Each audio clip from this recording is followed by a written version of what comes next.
मैं अकेला ही चला था जानिबे मंजिल, मगर लोग जुड़ते गए और कारवां बनता गया।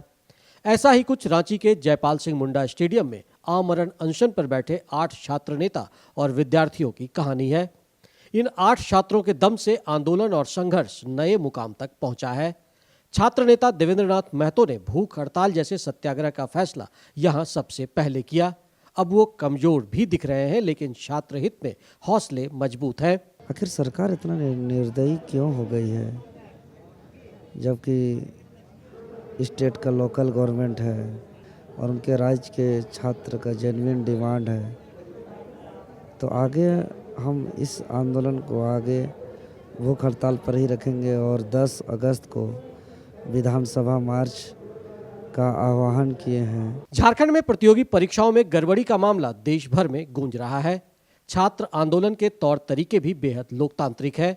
यहाँ शालीनता के साथ आंदोलन जारी है। अन्न त्याग कर महेंद्र प्रसाद, प्रेम नायक और कुश महतो भी अपनी आवाज सरकार तक पहुंचा रहे हैं। तक एक भी एग्जाम झारखंड का हम लोग नहीं निकाल पाते हैं। रीजन क्या है कि सारे नौकरियां को 20, 25, 30 लाख, 50 लाख में बेचा जाता है। ये जीता जागता उदाहरण है। सरकार यानी श्री हेमंत सोरेन जी से कहना चाहते हैं कि आप अगर हमारी बातों को नहीं सुनती हैं तो आपके इस्तीफे की हम मांग करते हैं और धीरे धीरे हम अपने आंदोलन को आगे ले जाते रहेंगे। सारी एग्जामों में जो हमारे वैकेंसी को एकदम सीधे रूप से बेचे जा रहे हैं, बिचौलिए के हाथ में दिए जा रहे हैं और ब्लैक लिस्टेड कंपनी को झारखंड में भेजा जा रहा है और उनके द्वारा एग्जाम को कंडक्ट किया जा रहा है। आंदोलनरत छात्र झारखंड में नियुक्ति में पारदर्शिता लाने और सभी विवादित परीक्षाओं को रद्द करने तथा इसकी सीबीआई जांच कराने की मांग कर रहे हैं।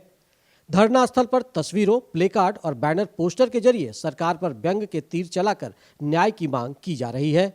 जेपीएससी और जेएससीसी के परीक्षार्थी राहुल क्रांति और रुपेश पाल ने भी 3 दिनों से भूख हड़ताल का रास्ता अपनाया है और सरकार को झुकाने के लिए भूख के आगे झुकने को तैयार नहीं है। 10 अगस्त को विधानसभा का हम लोग घेराव भी करेंगे। उस दिन मुख्यमंत्री का इस्तीफा का मांग करेंगे। सरकार से हम लोग मांगे कि जो गड़बड़ी पाई गई है, जो अभी नेशनल न्यूज पर हर जगह नेशनल मीडिया पर चल रहा है और जेएससीसी का चेयरमैन को एल के हंगते इस्तीफा दिए हैं। अभी वो मार्कशीट भी वायरल चल रहा है।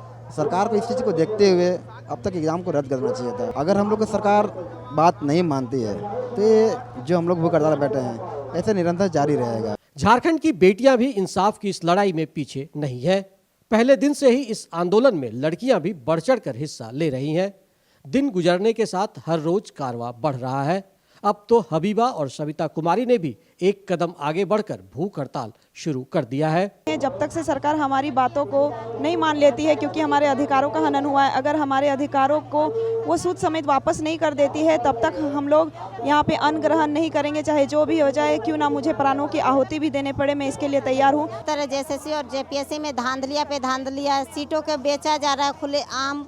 तो हमारी सरकार से एक ही मांग है कि आप जेएसएससी और जेपीएससी में रिफॉर्म कीजिए, सीबीआई की जांच करवाई, ईडी की जांच करवाई, क्योंकि हमको आपके पर भरोसा नहीं है। यह आंदोलन देश को संदेश भी दे रहा है।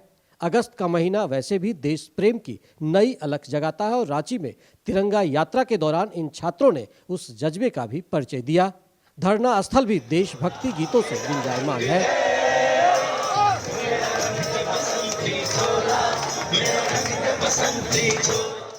झारखंड में प्रतियोगी परीक्षाओं में अनियमितता की जांच की मांग और पारदर्शिता को लेकर लगातार छात्रों का आंदोलन 13वें दिन जारी है। छात्र मुख्यमंत्री के इस्तीफे की मांग के साथ ही पिछले 5-6 वर्षों में जितनी परीक्षाएं हुई हैं उसकी सीबीआई जांच की मांग कर रहे हैं। अब छात्रों के इस आंदोलन में उनके भूख हड़ताल का कारवां भी लगातार बढ़ रहा है और इस भूख हड़ताल में अब 8 विद्यार्थी शामिल हो गए हैं। अपने सहयोगी विकास और सौरभ के साथ मैं दिवाकर कुमार, दूरदर्शन समाचार, रांची।